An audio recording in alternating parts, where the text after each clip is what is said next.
അങ്ങനെ ഈ തെരഞ്ഞെടുപ്പിൽ ഒരുപക്ഷെ ഏറ്റവും കൂടുതൽ ചർച്ച ചെയ്തിട്ടുണ്ടാവുക സ്ത്രീ പ്രാതിനിധ്യത്തെക്കുറിച്ചായിരിക്കും. പക്ഷെ നമ്മുടെ രാഷ്ട്രീയ പാർട്ടികളൊന്നും മതിയായ പ്രാതിനിധ്യം കൊടുത്തില്ല എങ്കിൽ പോലും നമ്മളെ കൺട്രോൾ റൂം പൂർണ്ണമായും വനിതകൾ നിയന്ത്രിക്കുന്ന ഒരു ജില്ലയുണ്ട് നമുക്ക്. അതെ, കാസർഗോഡ് സായിയുടെ മണ്ഡലം കൂടിയാണ് കാസർഗോഡ്.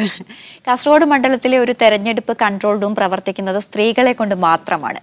സംസ്ഥാനത്തെ തന്നെ ആദ്യത്തെ ഒരു മുഴുവനും സ്ത്രീകൾ നിയന്ത്രിക്കുന്ന കൺട്രോൾ റൂമുള്ള ഒരു ജില്ല കൂടിയാണ് കാസർഗോഡ്.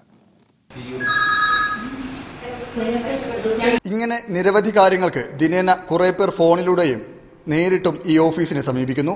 എല്ലാം നിയന്ത്രിക്കുന്നത് ഈ 6 വനിതാ ജീവനക്കാരും. ചട്ടലംഘനമടക്കമുള്ള പരാതികൾക്കും തെരഞ്ഞെടുപ്പ് സംബന്ധിച്ച് ജനങ്ങളുടെ മറ്റാവശ്യങ്ങൾക്കും സമീപിക്കേണ്ടത് ഇവിടെയാണ്. Election control room 2 lady nodal ഓഫീസർമാരാണ് നിയന്ത്രിക്കുന്നത്. നമുക്ക് കൂടുതലായിട്ട് ലഭിക്കുന്ന പരാതികൾ, അന്വേഷണങ്ങൾ വോട്ടേഴ്സ് ലിസ്റ്റ് സംബന്ധിച്ചുള്ളതായിരുന്നു. അത് ഏകദേശം 200-ലധികം കോളുകൾ വന്നിട്ടുണ്ട്. നമ്മൾ സമയബന്ധിതമായി റിപ്ലൈ കൊടുത്തിട്ടുണ്ട് അതിന്.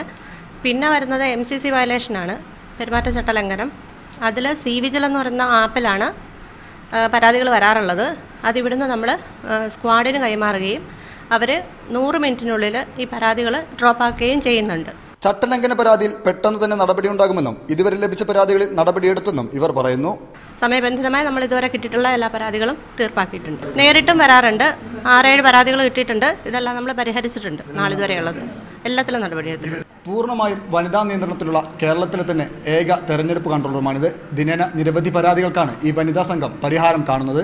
അനീഷ് കാഞ്ഞങ്ങാടിനൊപ്പം ഷെബീർ ഒമർ, മീഡിയ 1, കാസർഗോഡ്.